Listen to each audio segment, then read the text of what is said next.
if you have a favorite wine and it becomes your favorite wine, you'll drink it for a long time. So I think that's really important for the wine industry to remember, is like, you need to find a way to capture these people when they're deciding what they like in their youth. And so for the food memories, I think that it would be, not necessarily experiential marketing, but in some way creating these specific memories, these moments in time in their brains with that specific brand.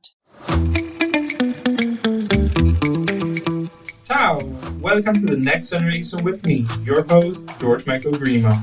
Join me as we explore the Italian food and wine scene through the eyes of young individuals with fantastic experiences to share. Alright, let's go! Hello everyone, welcome to the Italian Wine Podcast. This is the Next Generation with me, your host, George Michael Grima. Today I'm very excited because I have yet another special guest and a very special friend as well from Italy, coming all the way from Canada, Danielle Overdevest. Hi Danielle. Hi George, how are you? I'm so happy to have you here. I'm great. How are you? I'm excellent. Amazing. So, just to give a little brief intro about Danielle, and then she can tell us more about herself. Danielle is coming, like I said, from Canada. She is a master's student like myself, and currently she is working in Bologna in a tech firm, doing marketing specifically and growth marketing. However, she came here not only to pursue, her career further, but also to continue to experience the culture beyond her country, all throughout Italy and all throughout Europe.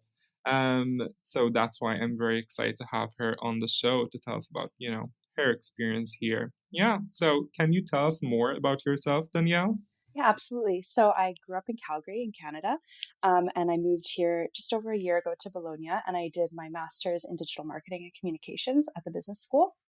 And I currently work in product growth and digital marketing at a tech company here in Bologna. So far I really love the job. It's great, but Italian culture has definitely been an adjustment for me. About me personally, I have a really multi-ethnic background, even though I am a born and raised Canadian. My mom is actually from India and my dad is from the Netherlands and also part Indonesian. So I grew up, appreciating a lot of different cultures and like kind of growing up in a very diverse society that Canada is. I'm also a really avid traveler. I recently hit a milestone of traveling to 40 countries this past August. 8 of them were this year alone, but I've been traveling since I was a little kid with my family. It's been really important to us. Otherwise, in my free time, I love to cook, bake, read, and do lots of DIY projects. I'm also really into, yoga and going thrifting and antiquing and finding different things. That's amazing. So, as in from what you've said alone now, besides from what I already know about you as a friend, you really like to immerse yourself and experience whatever country you're in, whatever culture you're in. You're not closed off to wherever place you are. You're there not only tasting the food and the wines, but also getting into the way of life of things. So since you really like to immerse yourself and, like absorb the culture and take on as much as you can, could you tell us a bit about how it was growing up in Canada? And then we'll move on to how the experience has been so different in Italy now. Yeah, so how was it like growing up in Canada and even in terms of your relationship with food, with wine? Yeah, so I mean, Canada's a huge country, so it really varies based on where you grew up. I grew up specifically in Calgary, which is on the western side of Canada, not on the coast, but inland a little bit near the Rocky Mountains. And I mean, I would describe my upbringing as normal, but I think so would everyone else. For me, it was just the relationship with food is that there was a lot of different people from a lot of different places in Canada. And, I grew up eating my own cultural food. So Indian food, Dutch food, and then Indonesian food. But I also grew up having like classic North American dishes. But then there's this whole other, there's so many other cultures and cuisines to try. And so there's Vietnamese, there's Thai, there's, Chinese cuisine. There's so many different things that you can try. And so for me, it was really, when I think about Canadian food, I think kind of about almost everything because I don't really have a limitation. I got what you mean. Like, it's not like when you say Canadian food, like the most stereotypical thing would be like, I don't know, you can correct, obviously it's going to sound really bad, but like poutine. No, and 100%. But honestly, I think some people would argue like that's a Quebecois dish. It is very Oh, popular all throughout Canada, but it is much more strongly like guarded by the French Canadian people.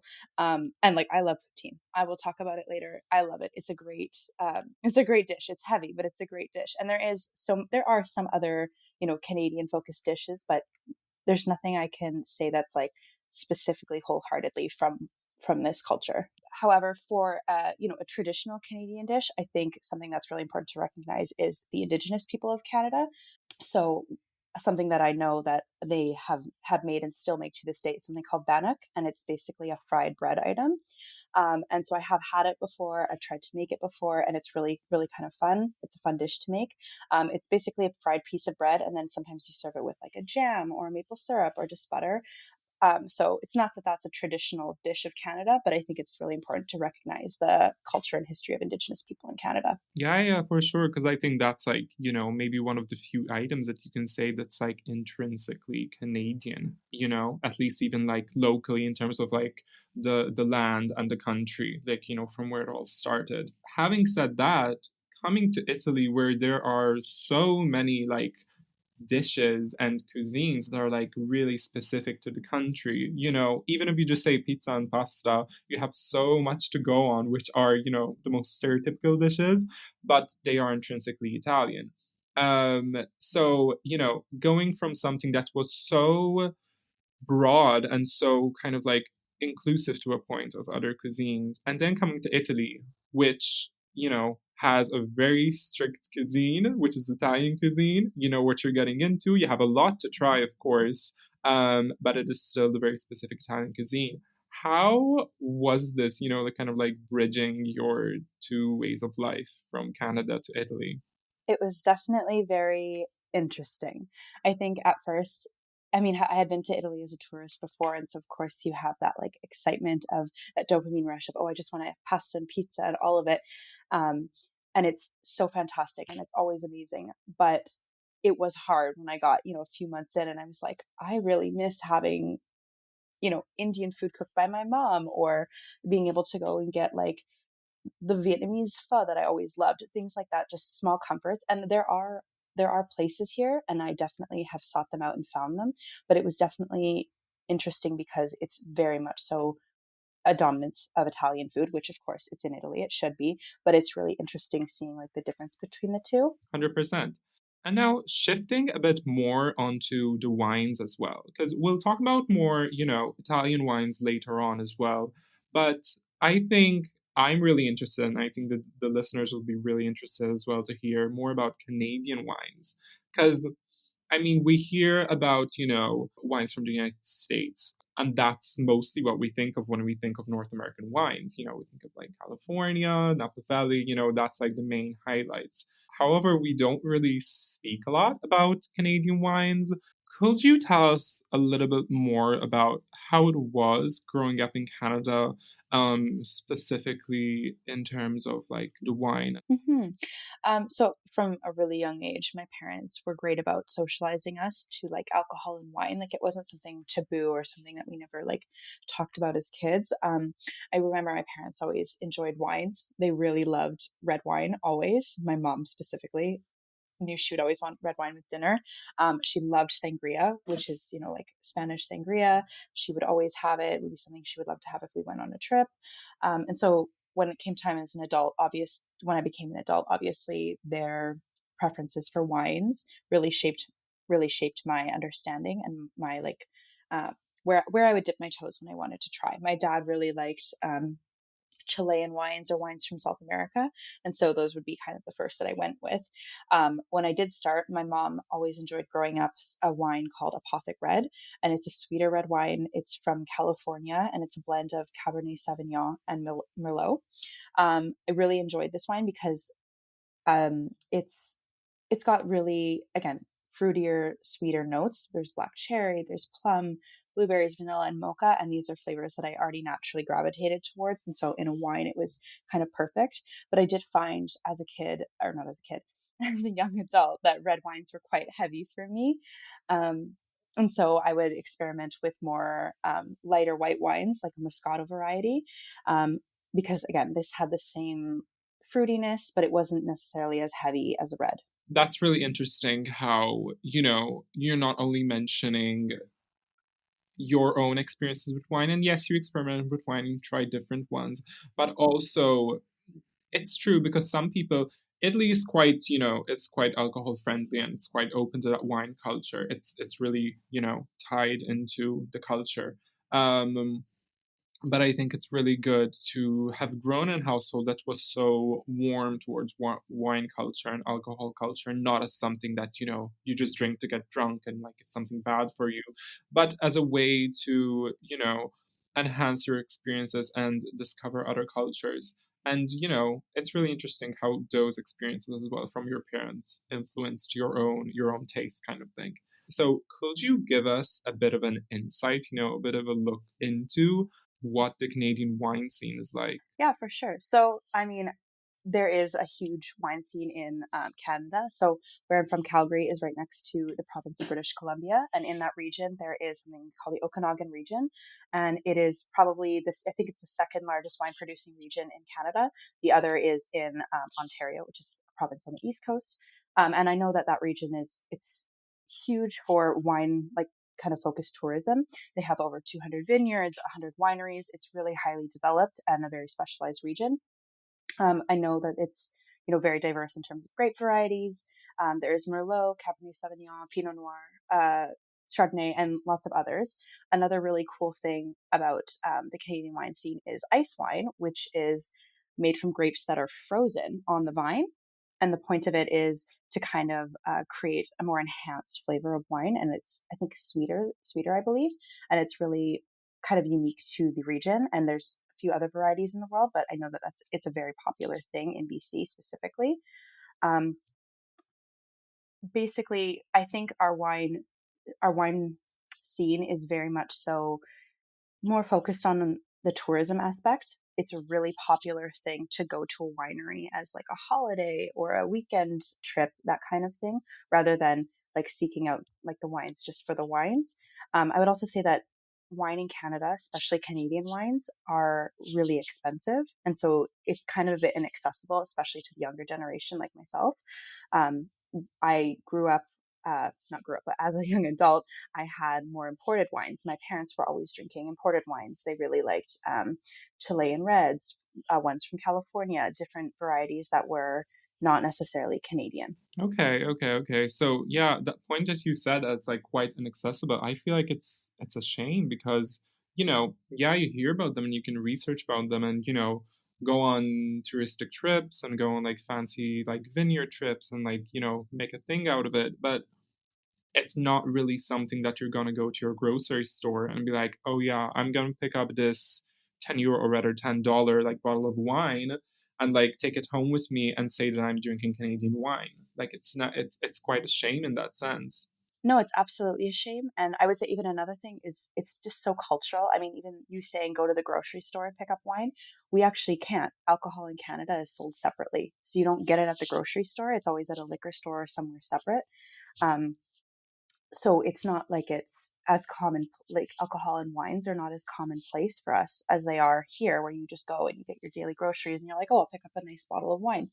You'd have to make a separate stop or go somewhere else, and that means if you want something more specialized or curated for a wine, you'd have to go to a specialty shop. Oh wow. Yeah, that's a Hmm. huge difference because even like, me, I'm from Malta and even you can buy wine from the grocery store.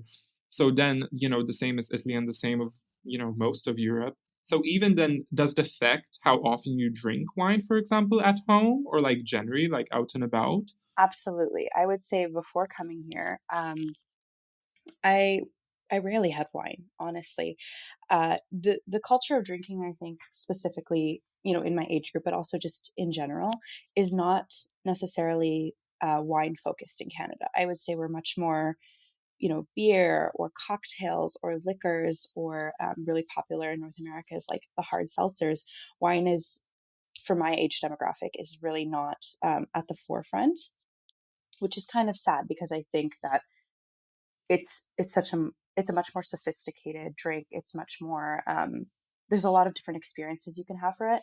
And I know that you can have that with beer. I know you can have it with other things, but it would be a nice opportunity to have it more frequently. But really, I you don't drink it that much. And if you're going out here, I think if you go out for an aperitivo with friends, you can get a glass of wine. Whereas if you go out for drinks with friends at home, usually you're getting a beer or you're getting a cocktail. It's rare that I would see anyone or know anyone gravitate towards a glass of wine.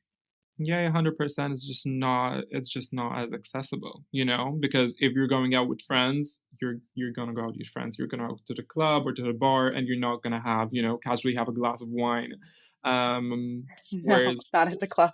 yeah, whereas here there's so many more opportunities to have a glass of wine. Even if you're going on a picnic, even if you're going down to the park, for an afternoon on the weekend, you'll probably get a bottle of wine with you, and it'll be a completely normal thing. Not in Canada.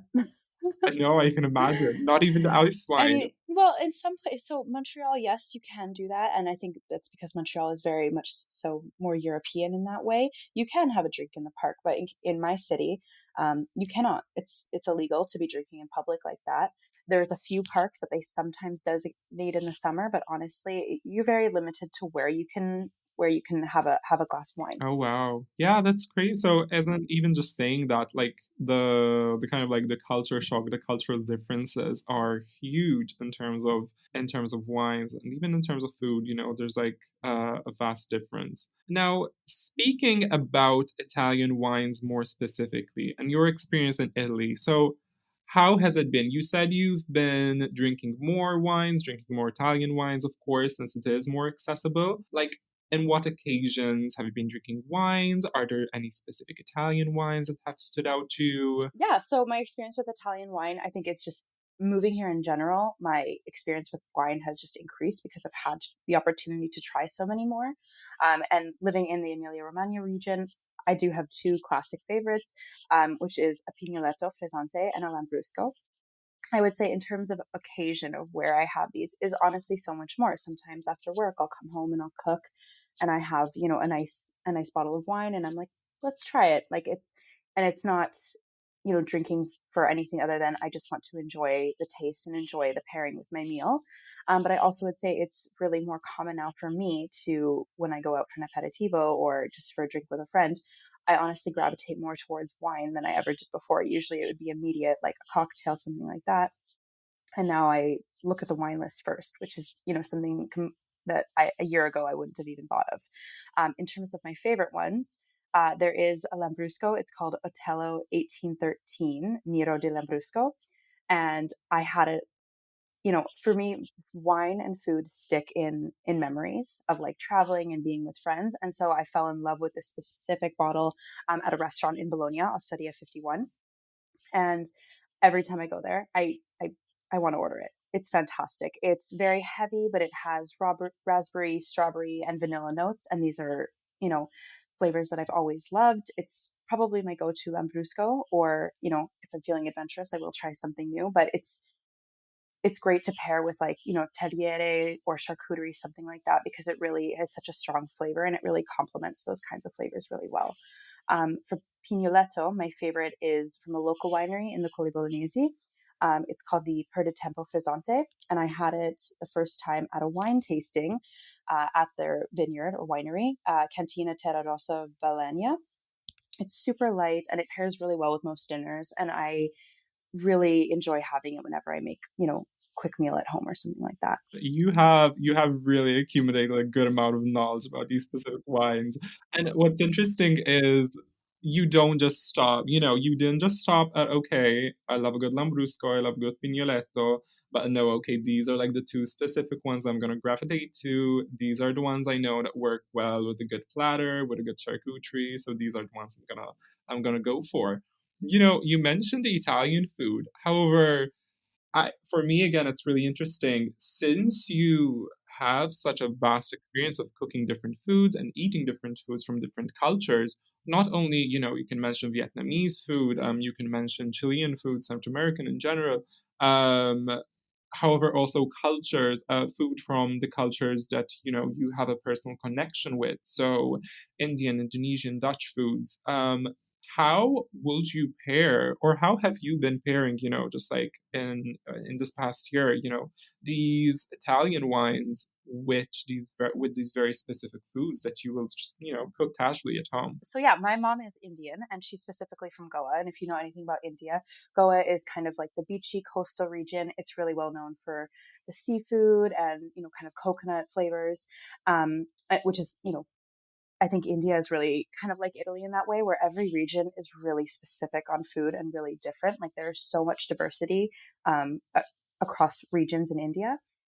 And then my dad, who is Dutch, but also part Indonesian, um, for us, we didn't, Dutch cuisine isn't a hugely, I wouldn't say it's hugely variety. There is lots of things that I really like, but it is just a lot of meat and potatoes in different forms.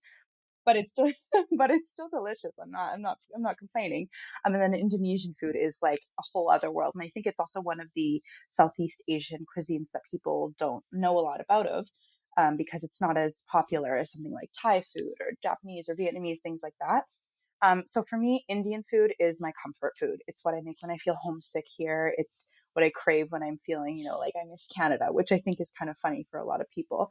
Um, so in Goa, we really emphasize coconut, fish, and vinegar because of its coastal geographic location. One another dish though that I like that's not just in Goa is a southern Indian dish called dosa, which is a really thin crepe made of lentils and rice flour. It's served with like a different type of masala curry inside. So sometimes it's a potato masala, sometimes it's paneer. And then it's usually served, it's really fun. They have like three different sauces, so to speak, on the side. Two are chutneys. One is coconut and coriander or cilantro. And then another is like sometimes a ginger carrot one. And another is sambar, which is like a lentil curry. But then I also would say for Indian cuisine, it's also important to consider like the modern Indian cuisine. So everyone knows what butter chicken is. And it is actually an Indian dish. It's just not, a historical one. It's a modern one. It was created in Delhi. Um, but butter chicken is like something, again, that I just find so much comfort in. And then another type of food that I think people should really know about Indian food is paneer, which is an Indian type of cheese. And it's kind of an interesting. It almost starts as the same way you'd make a mozzarella, like boiling milk and then adding like an acidic piece, but it becomes this soft melting, non-melting cheese that you put in a lot of different curries, and it's a really versatile source of protein for a lot of vegetarian curries. For Indonesian food, again, so much to say. I could go on and on. But there's like the classic bami and nasi goreng, which are the traditional rice and noodle dishes. There's one of my favorites, peanut satay chicken skewers, which are, just amazing if you've ever had them. And then another is a beef rendang curry, which is so fantastic. It's a slow cooked beef curry with coconut milk, lemongrass, ginger garlic, like the classic aromatics that you would get in Asian cooking. And it's probably one of my favorite things. And then another one, gado gado, which is an Indonesian salad that has bean sprouts, cabbage, potatoes, hard boiled eggs, and then the same peanut sauce over top of it.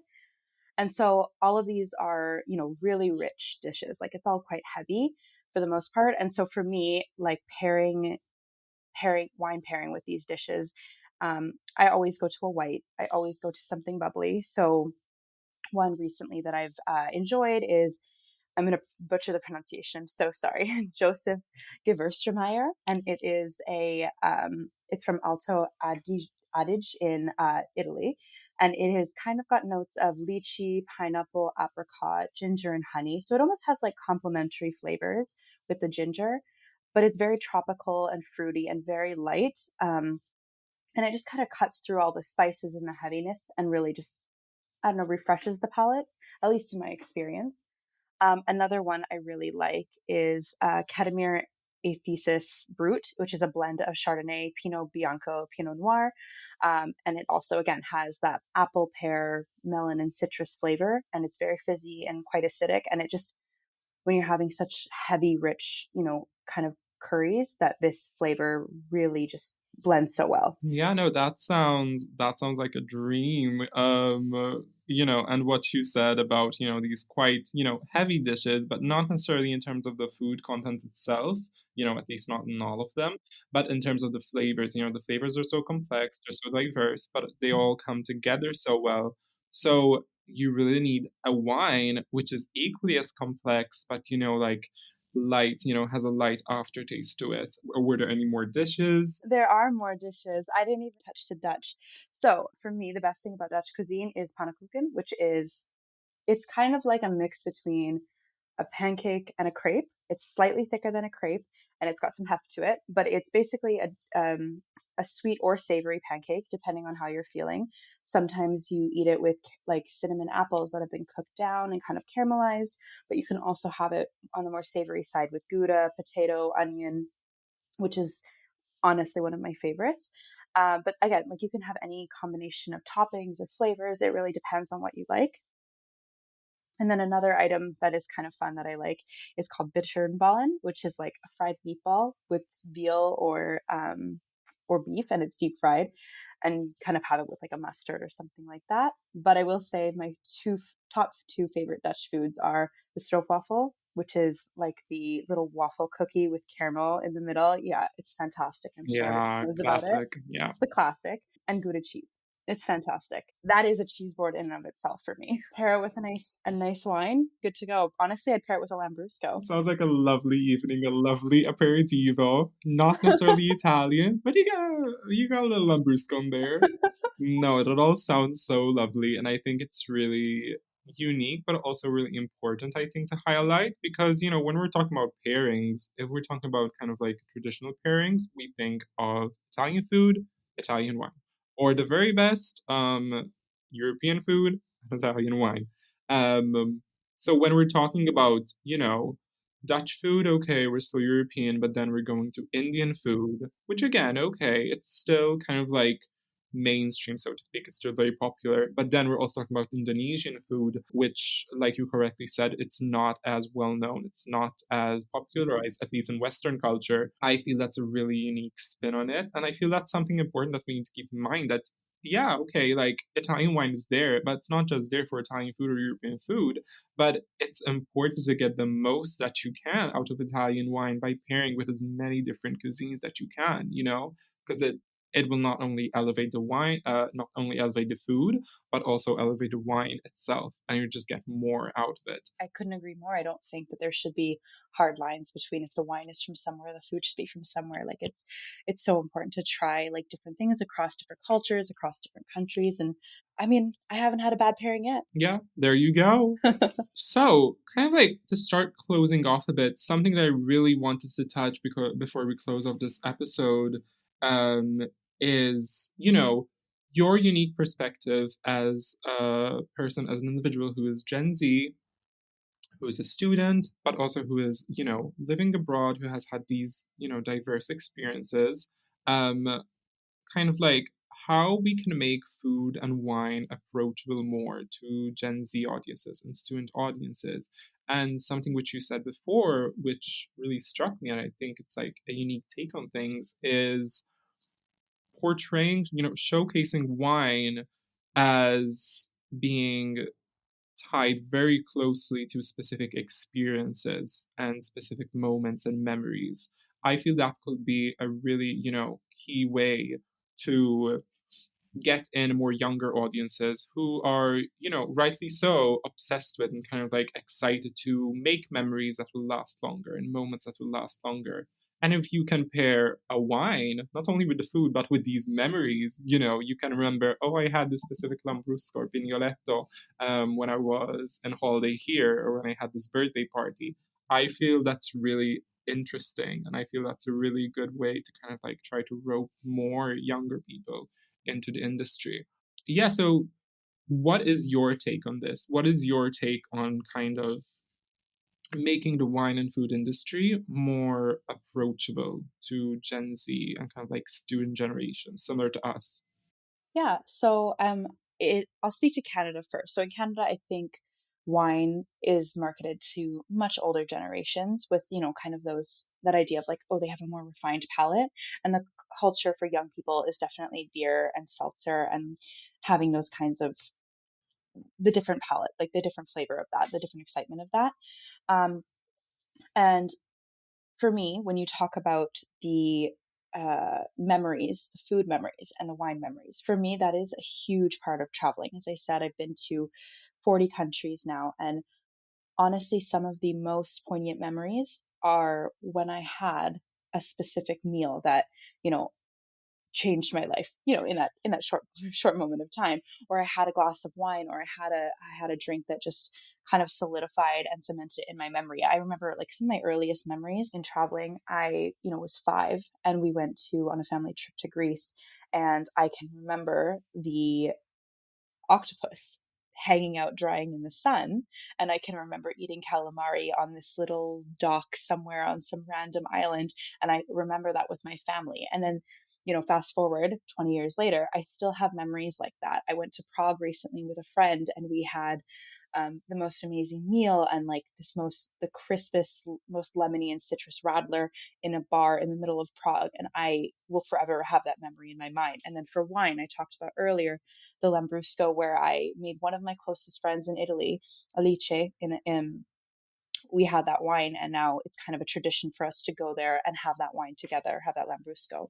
So I think that, yeah, I think that the wine industry is lacking in how they market and approach Gen Zs. I think that, it's very much so built on the idea of like heritage and tradition, and I understand that it's completely valuable for their brands, but I think it doesn't necessarily resonate with Gen Zs the way it should, or the way that will help them, get them as young drinkers, right? Like if you have a favorite wine and it becomes your favorite wine, you'll drink it for a long time. So I think that's really important for the wine industry to remember, is like you need to find a way to capture these people when they're deciding what they like in their youth. And so for the food memories, I think that it would be, not necessarily experiential marketing, but in some way creating these specific memories, these moments in time in their brains with that specific brand. I 100% agree, because yes, it's true.